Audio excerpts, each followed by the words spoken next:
வணக்கம். வணக்கம் sir. Welcome back to NDA Educare. நம்ம இந்த என்டிஏ எஜுகேர் சேனலில் வீடியோ பண்ணி ரொம்ப நாள் ஆயிடுச்சு. கடைசியில் வந்து சுபசந்திநாதனை வச்சு தான் வீடியோ பண்ணணும் அப்படின்ற மாதிரி இருக்குது போல இருக்குது. தம்பி, ஃபர்ஸ்ட் ஆஃப் ஆல் வாழ்த்துக்கள். Thank you so much sir. For clearing CA intermediate. Thank you so much. Super தம்பி. ஆக்சுவலாக இந்த வீடியோவில் நம்ம என்ன பேச போகிறோம் அப்படின்னா, சுபசெந்தில்நாதனுடைய சிஏ ஜேர்னி பற்றி தான் பேச போகிறோம். அவர் எப்படிலாம் வந்து சிஏ பண்ணார், ப்ளஸ் வந்து அவருடைய எக்ஸ்பீரியன்ஸ் என்ன இருக்குது, இதிலேருந்து நீங்கள்லாம் என்ன எடுத்துக்கலாம், டேக் அவே என்னெல்லாம் எடுத்துக்கலாம் அப்படின்றது தான் இந்த வீடியோவில் நம்ம பார்க்க போகிறோம். தம்பி, ஃபஸ்ட்டு நீங்கள் வந்து பார்த்தீங்க அப்படின்னா சிஏக்குள்ளே வந்தீங்க இல்லையா, அதை பற்றி கொஞ்சம் சொல்லுங்கள் சார். நான் ஃபஸ்ட்டு எனக்கு சிஏ இன்ட்ரடியூஸ் பண்ணது எங்கள் அம்மா தான்.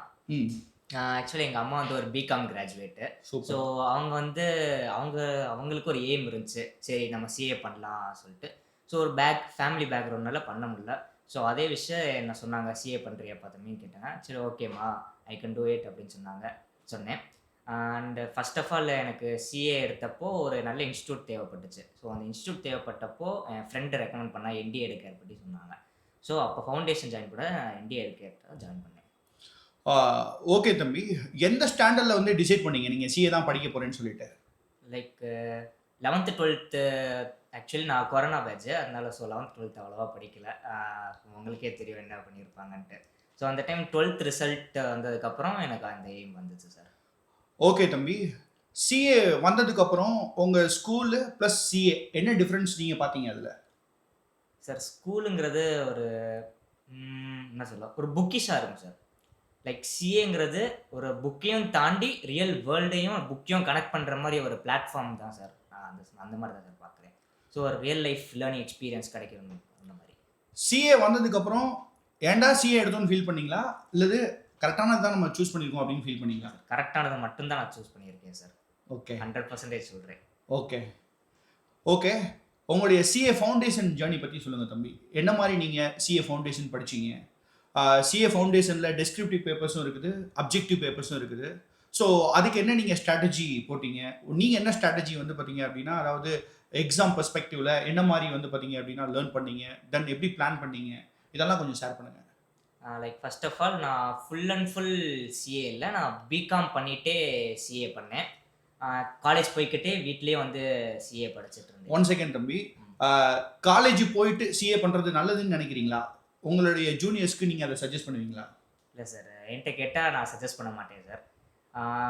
லைக் சிஏ பண்ணோம்னா பிகாம் இருக்கணும்னு அவசியம் இல்லை. ஏன்னா பிகாம் விட சிஏங்கிறது ஒரு பெரிய டிகிரி தான். டாப் இந்த வேர்ல்ட்லேயே டாப் 10 டஃபஸ்ட் எக்ஸாம் பார்த்தீங்கன்னா சார்ட்டர்ட் அக்கௌண்ட் எக்ஸாம் தான். ஸோ சிஏ முன்னாடி பிகாம்ங்கிறது ஒன்றுமே இல்லை, ஜஸ்ட் ஒரு டிகிரிக்காண்டி. இப்போ எல்லாருமே சொல்லுவாங்க வீட்டில் ஒரு டிகிரி இருந்தால் நல்லாயிருக்கும், ஒரு சேஃப் செக்யூர் ஹேண்ட் மாதிரி சொல்லுவாங்க. ஸோ நீங்கள் சிஏ பண்ணிகிட்டு இருக்கும்போதே பிகாம் பண்ணலாம்.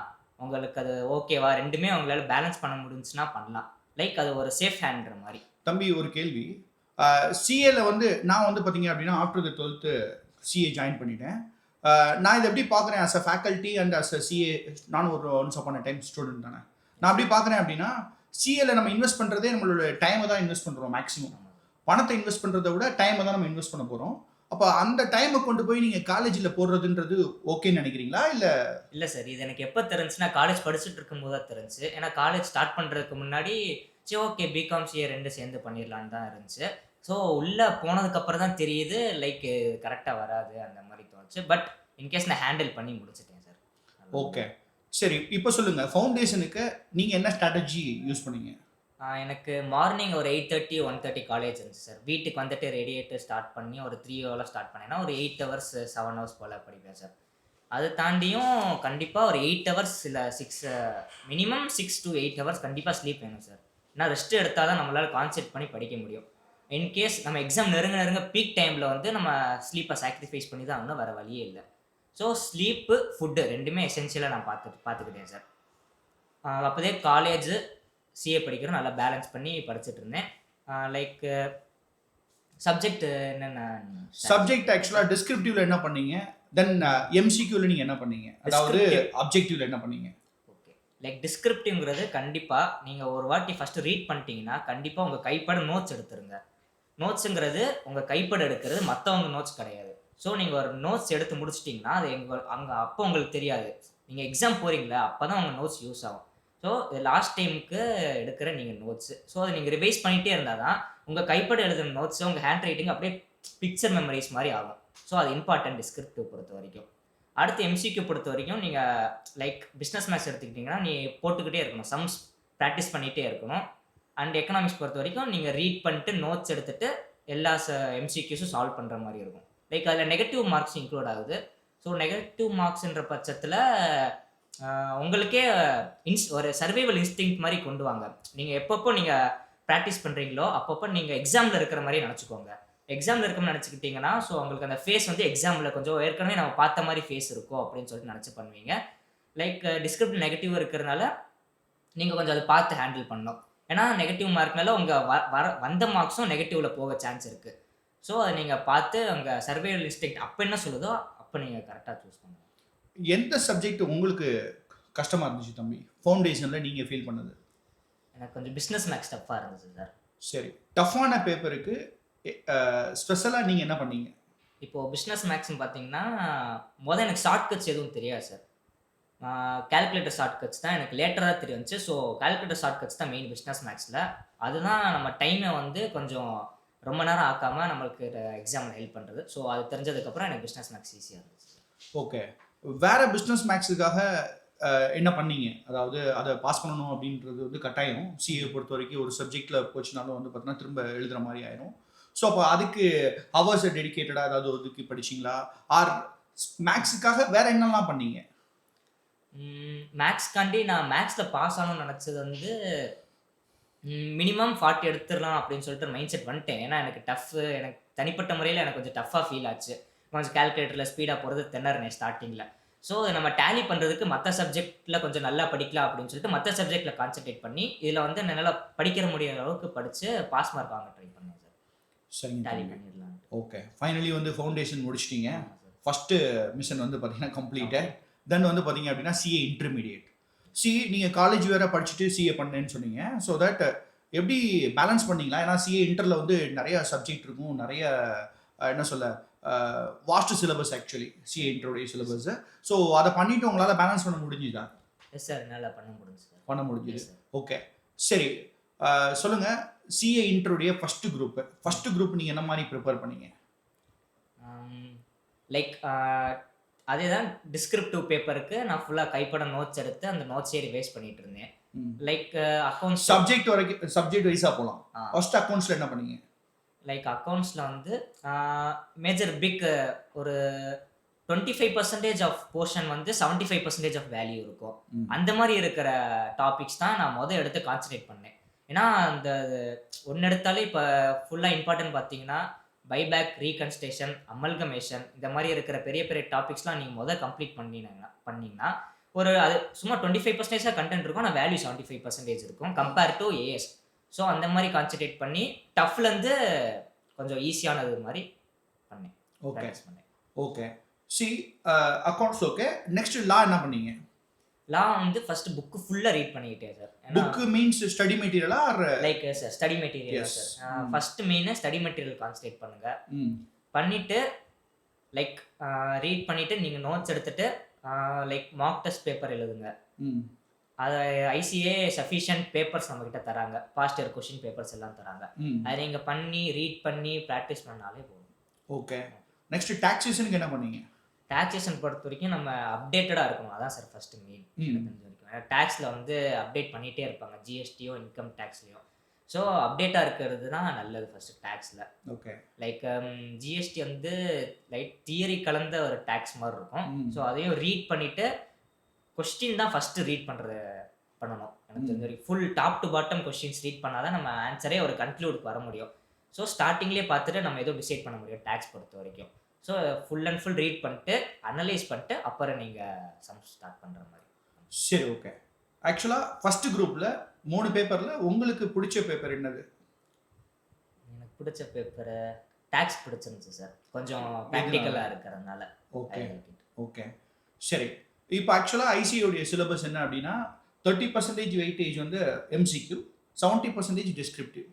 இந்த 30% எம்சிக்யூக்கு நீங்கள் ஏதாவது ஸ்பெஷலாக ஏதாவது பண்ணீங்களா? ஆர் இந்த படிக்கிறதுல இது கவர் ஆயிடுச்சு. என்ன மாதிரி இதுக்கு இம்பார்ட்டன்ஸ் கொடுத்தீங்க இந்த 30% எம்சிக்யூக்கு? லைக் எம்சிக்யூங்கிறது நான் தனியாக கான்சென்ட்ரேட் பண்ணல சார். ஏன்னா நம்ம வந்து ஒரு புக்கில் டாப் டு பாட்டம் படித்தாதான் நம்ம ஐசிஏ கொடுக்குற எம்சிக்யூவை ஆன்சர் பண்ண முடியும். ஸோ நம்ம டாப் டு பாட்டம் ரீட் பண்ணால் மட்டும்தான் எம்சிக்யூவை நம்ம ரீட் பண்ணி அனலைஸ் பண்ணி நம்மளால் அட்டன் பண்ண முடியும். ஸோ தனியாக நான் எதுவும் பார்க்கல. சரிங்க தம்பி. நெக்ஸ்ட்டு ஃபர்ஸ்ட் குரூப்புக்கு உங்களுடைய ஸ்ட்ராட்டஜி என்ன? விச் மீன்ஸ் வந்து சொன்னீங்க ஃபவுண்டேஷனில் நோட்ஸ் எடுத்து பண்ணேன் சார் நான். அது போக வந்து பார்த்தீங்கன்னா மேத்தமேட்டிக்ஸ்க்கு வந்து பார்த்தீங்கன்னா சில இதெல்லாம் பண்ணேன். இதில் உங்களுக்கு கஷ்டமான பேப்பர்னு என்ன ஃபீல் பண்ணீங்க? நீங்கள் இதுக்கு பண்ண ஸ்ட்ராட்டஜி என்ன? இதில் நான் பிடிச்சதும் கஷ்டம்னு சொல்கிறது டேக்ஸ் தான் சார். ஓகே. எதுக்கு டேக்ஸ்னா லைக் எதுவுமே கன்க்ளூட் பண்ண முடியாது டேக்ஸில் ஆன்சர் எதுவும். லைக் நிறைய அப்டேட்ஸ் வேறு வந்துட்டே இருக்கிறனால டேக்ஸ் கஷ்டமாக இருந்துச்சு. ஸோ அதுக்கு என்ன பண்ணேன்னா sums more and more practice பண்ணேன் சார். Okay okay okay. நான் கொஞ்சம் எக்ஸ்ட்ரா எஃபர்ட் போட்டு கொஞ்சம் ஸ்லீப்பை குறைச்சி சாக்ரிஃபைஸ் பண்ணி படித்து கொஞ்சம் எக்ஸாம் டயத்தில் பீக் டைமில் ஃபுல்லாக சாக்ரிஃபைஸ் பண்ணி. ஓகே. செகண்ட் குரூப்பில் வந்து காஸ்டிங், தென் எஃப்எம், அப்புறம் ஆடிட்டிங். இந்த 3 சப்ஜெக்டில் எது உங்களுடைய ஃபேவரேட்டு? ஆடிட் சொல்லுவேன் சார். ஏன்னா எல்லாருக்கும் ஆடிட் பிடிக்காமவாங்க, ஆனால் எனக்கு ஆடிட் பிடிக்கும் சார். ஆடிட் அண்ட் எஃப்எம் பிடிக்கும் சார். ரொம்ப பிடிக்கும். ஆமாம். ஓகே. நீங்கள் டிஃபிகல்ட்டாக ஃபீல் பண்ணது என்ன பேப்பர்? 3 பேப்பரில்? 3 பேப்பரில் ஆடிட் தான் சார் சொல்லுவேன். ஆடிட் கொஞ்சம் டிஃபிகல்ட்டாக. ஓகே. Yes sir. ஆடிட் தான் பிடிக்கும், ஆடிட் தான் டிஃபிகல்ட்டு. ஓகே. அதுக்காக நீங்கள் என்ன வந்து எக்ஸ்ட்ரா எஃபர்ட் போட்டீங்க? அந்த ஆடிட் வந்து உங்களுக்கு கஷ்டமாக இருந்துச்சு இல்லையா? என்ன எஃபர்ட் போட்டீங்க அதை ஈஸி பண்ணுறதுக்கு? ஒரு ஸ்ட்ராட்டஜி சார் 3/4 அப்படின்னு சொல்லிட்டு. ஓகே. ஆக்சுவலி அது எப்படின்னா பாஸ்ட் எக்ஸாம்ஸ் அனலைஸ் பண்ணுறப்போ வெயிட்டேஜ் வந்து நிறைய இருக்கிற மாதிரி சப்ஜெக்ட் வந்து 3/4 சார். ஓகே. இப்போது எக்ஸாம்பிளுக்கு ஆடிட்டில் வந்து 12 சாப்டர்ஸ் இருக்குன்னா அதில் இம்பார்ட்டன்ட் 5-6 சாப்டர் எடுத்து full and full top to bottom படித்தாலே அந்த 3/4 கவர் ஆயிரும். ஓகே. ஸோ இந்த மாதிரி படித்தா ஆடிட் கொஞ்சம் ஈஸியாக இருக்கும் சார். ஓகே. அது போக ஆடிட் வந்து பார்த்தீங்க அப்படின்னா ப்ரெசன்டேஷன் வைஸ் ரொம்ப நல்லா பண்ணால் மட்டும் தான் மார்க்ஸ் வரும். ப்ரெசன்டேஷன் ஆங்கிளில் நீங்கள் என்ன எக்ஸ்ட்ரா எஃபர்ட் போட்டீங்க? விச் மீன்ஸ் எழுதி பார்த்தீங்களா, இல்லை மார்க் டெஸ்ட் எழுதி பார்த்தீங்களா, என்ன மாதிரி பண்ணீங்க? நம்ம நிறைய டெஸ்ட் வைப்போம், எழுதி பார்த்துருப்பீங்க. அதை தாண்டி என்ன பண்ணீங்க நீங்கள் பர்சனலாக? பர்சனலாக ஒன்றே ஒன்று தான் சார். நான் நோட்ஸ் மட்டும் தான் சார் எடுத்துகிட்டே இருந்தேன். ஓகே. அந்த நோட்ஸ் மட்டுமே எடுத்து என் ஹேண்ட் ரைட்டிங்கில் எடுத்த நோட்ஸு இப்போ கூட நான் சொல்லுவேன் சார். இப்போ ஏதாச்சும் கொஸ்டின் கேட்டால் கூட எனக்கு அந்த நோட்ஸ் எழுதுன அந்த பிக்டோகிராஃப் அப்படியே கண்ணு முன்னாடி வந்துருக்கிற மாதிரி இருக்கும். ஸோ அந்த மாதிரி டிஃப்ரெண்ட் கலர் பென்ஸ் யூஸ் பண்ணுங்க ஆடிட்க்கு. லைக் ஹெட்டிங்க்கு, இம்பார்ட்டன்ட் நோட்ஸுக்கு அந்த மாதிரி கலர் பென்ஸ் யூஸ் பண்ணிங்கன்னா ஆடிட் உங்களுக்கு ஈஸியாக இருக்கும். ரிவைஸ் பண்ணிகிட்டே இருக்கணும். அடுத்து அதில் கேப் விட்டுறாதீங்க. ஆடிட்டில் படிச்சுட்டே இருந்தீங்கன்னா கண்டினியூஸாக படிச்சுட்டே இருங்க. ஓகே. ஆக்சுவலாக நோட்ஸ் எடுக்கணும்னு சொல்கிறீங்க இல்லையா? இது யாரை பார்த்து இன்ஸ்பயர் ஆனீங்க இந்த நோட்ஸ் எடுக்கிறது? ஒன்று. ரெண்டாவது வந்து பார்த்தீங்க அப்படின்னா ஒரு இப்போ வந்து மார்க்கெட்டில் அவைலபிள் இன்றைக்கி வந்து பார்த்தீங்கன்னா டெலிகிராம் சேனலோ ஆர் வாட்ஸ்அப்போ நிறைய வந்து பார்த்தீங்க அப்படின்னா மெட்டீரியல்ஸோ ஆர் ரிவிஷன் நோட்ஸோ அவைலபிள். இந்த நோட்ஸ் பெட்டராக இருக்கும்னு நினைக்கிறீங்களா, அல்லது உங்கள் கைப்பட எடுக்கக்கூடிய நோட்ஸ் பெட்டராக இருக்கும்னு நினைக்கிறீங்களா? 2 கேள்வி. லைக் முதல்ல இன்ஸ்பயர் ஆனது வந்து திருமலைக்குமார் சார் தான். சரி, ஓகே. அப்போ அதை ஸ்கிப் பண்ணிடுவோம். ரெண்டாவது ஆன்சர் பண்ணுங்க. ரெண்டாவது லைக் இப்போ நம்ம புக் ரீட் பண்ணாலே நம்மளுக்கு எது இம்பார்ட்டன்ற மாதிரி நம்மளுக்கே தோணிடும். ஸோ அதை நீங்கள் ஃபஸ்ட்டு உங்கள் நோட்ஸில் நீங்கள் எழுதிக்கோங்க. நீங்கள் அப்படி எழுதுனதுக்கப்புறம் நீங்கள் மற்றவங்க நோட்ஸ் யூஸ் பண்ணிக்கலாம், தப்பு இல்லை. யூஸ் பண்ணிட்டு அதில் அவங்களே கொஞ்சம் இம்பார்ட்டண்ட்டாக சொல்லியிருப்பாங்க, அதை வச்சு நீங்கள் உங்கள் நோட்ஸ்க்கே ஆட் அப் பண்ணிங்கன்னா அது ஒரு ஆடட் அட்வான்டேஜ். Okay okay. எப்பயுமே ஓன் ஹேண்ட் ரைட்டிங் நோட்ஸ்ன்றது வந்து பார்த்தீங்க அப்படின்னா ஈஸியாக இருக்கும். ஓகே, சரி, ஓகே. நெக்ஸ்ட்டு செகண்ட் குரூப் நீங்கள் பண்ணீங்க இல்லையா? ஸோ அதில் வந்து பார்த்தீங்க அப்படின்னா எக்ஸாம் அப்போ ஏதாவது ஒரு பேப்பர் கஷ்டமாக இருந்துச்சு? விச் மீன்ஸ் நான் வந்து த்ரூ அவுட்டாக கேட்கல, எக்ஸாம் போகிறப்ப ஏதாவது கஷ்டமாக ஃபீல் பண்ணீங்க அந்த 3 பேப்பரில்? ஆக்சுவலி 3 பேப்பரில் கிடைக்கிற கேப் வந்து நம்மளுக்கு 1.5 days தான், எக்ஸப்ட் காஸ்டிங். காஸ்டிங் பொறுத்த வரைக்கும் சஃபிஷியன்ட் டைம் இருந்துச்சு, அது பிரச்சனை இல்லை. இருந்தாலும் அந்த லாஸ்ட் எக்ஸாம் போகிறதுக்கு முன்னாடி நம்ம என்ன ஹெல்ப் பண்ணோம்னா ஸ்மால் நோட்ஸ், ஃபார்முலாஸ் தனியாக எழுதியிருந்தோம்னா அது ஹெல்ப் பண்ணும். லைக் அந்த 1.5 days நம்ம எப்படி இது பண்ணுறதுனா புதுசாக எதுவும் படிக்கக்கூடாது. ஏற்கனவே படித்ததை ரிவைஸ் மட்டும் பண்ணணும், வேறு எதுவுமே பண்ணக்கூடாது. அப்படி நீங்கள் ரிவைஸ் பண்ணலாம், தப்பு இல்லை. புதுசாக படிக்கணும்னா படிக்கலாம், தப்பு இல்லை. பட் அது உங்களுக்கு புதுசாக இருக்கிறனால பழசையும் மறந்துற மாதிரி ஒரு ஃபீல் இருக்கும், எனக்கு இருந்துச்சு. ஸோ அதனால் சஜஸ்ட் பண்ணுறேன். சரிங்க தம்பி.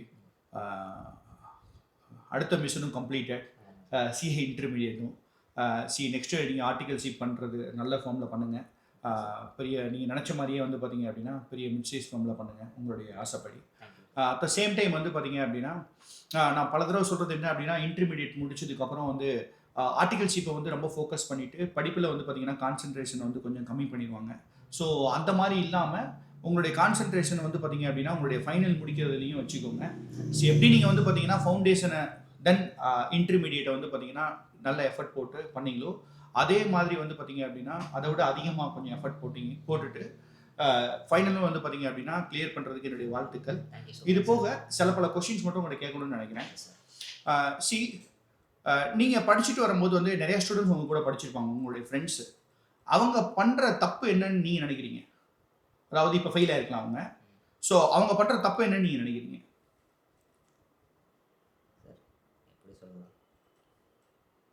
சும்மா ஜஸ்ட் உங்களுக்கு தோணு இருக்கும்ல, இந்த மாதிரி வந்து இது தப்பாக பண்ணுறாங்களே அப்படின்னு உங்களுக்கு தோணிருக்கலாம். ஏன் அப்படின்னா இன்னைக்கு ரிசல்ட் வந்திருக்கு, May 2025 ரிசல்ட் இன்னைக்கு வந்திருக்கு. ஸோ இதில் வந்து ஃபெயில் ஆகிருப்பாங்க. ஸோ அவங்க இதெல்லாம் திருத்திக்கிட்டா அவங்களும் வந்து பார்த்தீங்கன்னா பாஸ் பண்ணிடலாம். அதுக்காக நம்ம கேட்குறோம். லைக் ஒர்க்கு போஸ்ட்பான் பண்ண வேணாம். ஓகே. இது மற்றவங்கள பார்த்து சொல்கிறேன் இல்லை, மற்றவங்களும் பார்த்துருக்கேன். ஆனால் நானும் இது பண்ணியிருக்கேன். ஸோ மற்றவங்க மட்டும் சொல்ல, நானும் இதெல்லாம் மிஸ்டேக் பண்ணியிருக்கேன். லைக் நான் ஒர்க்கு போஸ்ட்பான் பண்ணுவேன். அந்த போஸ்ட்பான் பண்ணாமல் அன்னன்னைக்கு நம்ம என்ன நினச்சோமோ அதை நம்ம கரெக்டாக பண்ணாலே நம்மளுக்கு லாஸ்ட்டில் பார்த்தேன்னா இப்போ நம்ம டெய்லி விட்டு பண்ணுறோம். இப்போது வாட்டர் ட்ராப்லெட்ஸ் டப்பில் விழுதுன்னா எல்லா விழுந்ததுக்கு ஒரு 1 வீக் 2 வீக் எடுத்து பார்த்தீங்கன்னா டப்பு ஃபுல்லாக இருக்கும். அந்த மாதிரி தான் டெய்லி நம்ம பண்ண வேண்டியது கரெக்டாக பண்ணோம்னாலே அட் லாஸ்ட் வந்து நம்ம நிறைய பின்னாடி திரும்பி பார்த்தோம்னா எல்லாமே கம்ப்ளீட் ஆகிக்கும். ஓகே. வேற அனதர் ஏதாவது ஒரு பாயிண்ட்? லைக் இப்போ உங்களுக்கு ஒரு இப்போ டிஸ்ட்ராக்ஷன் எனக்கு ஆச்சு நிறைய. லைக் இப்போ டிஸ்ட்ராக்ஷனா இப்போ நான் படிச்சுட்டு இருக்கும்போது அடுத்து என்ன பண்ணலாம், அடுத்து நான் என்ன பண்ண போறேன் அப்படின்னு யோசிக்க ஆரம்பிச்சிருவேன். லைக் மைண்டுக்குள்ளேயே அடுத்து என்ன நடக்கும் அப்படின்னு சொல்லிட்டு நான் எங்கேயோ போயிடுவேன்.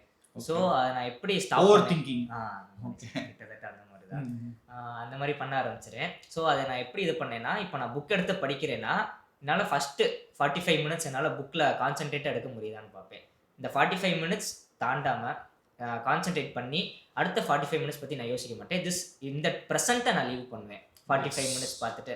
ஸோ அந்த 45 மினிட்ஸ் முடிஞ்சதுக்கப்புறம் அடுத்த 45 மினிட்ஸ் நான் கான்சென்ட்ரேட் பண்ணுவேன், அடுத்து என்ன நடக்க போகுது அப்படின்னு சொல்லிட்டு பார்க்காம. சரிங்க தம்பி, 2 பாயிண்ட் ரொம்ப அருமையான பாயிண்ட் சொல்லியிருக்கீங்க. ஒன்று வந்து பார்த்தீங்கன்னா போஸ்ட்பான் பண்ணக்கூடாது, ஒன்று. ரெண்டாவது ஒன்று பண்ணும்போது அந்த வேலையில் மட்டும் கான்சென்ட்ரேட் பண்ணணும், வேற எதை பற்றி வந்து பார்த்தா திங்க் பண்ணக்கூடாது. ஆக்சுவலாக வந்து பார்த்தா ரொம்ப சூப்பர் பாயிண்ட் தம்பி. நிறைய பேர் பண்ணுறது என்ன தவறு அப்படின்னு பார்த்தீங்க அப்படின்னா, அக்கௌண்ட்ஸ் படிக்கும்போது லால என்ன பெண்டிங் இருக்குது, டாக்ஸ்ல என்ன பெண்டிங் இருக்குது. ஸோ அதையும் வந்து பார்த்தீங்க அப்படின்னா நினைக்கும் போது இதை படிக்க முடியாது, அதையும் படிக்க முடியாது. அது வந்து என்ன ஆயிரும் அப்படின்னா ஒரு ஸ்ட்ரெஸ்ஸை கிரியேட் பண்ணிடும். Okay. At the same time வந்து நீங்கள் சொன்னது ரொம்ப சூப்பர் பாயிண்ட்டு. அதாவது ஒர்க்கை போஸ்ட்பான்மெண்ட் பண்ணக்கூடாது. ஏன் அப்படின்னு சொன்னால், அப்படி நம்ம போஸ்ட்பான் பண்ணும்போது பெரிய ஹெவி ஒர்க் ஆயிரும். பின்னாடி வந்து பார்த்தீங்க அப்படின்னா அதை நம்ம மேனேஜ் பண்ணுறது வந்து அவ்வளோ ஈஸியஸ்ட் திங் கிடையாது. சூப்பர் தம்பி. ஒரே ஒரு விஷயம் சொல்லணும், அந்த ஒரு விஷயம் பண்ணால் சிஏ கிளியர் பண்ணிடலாம் அப்படின்னா அது என்னது?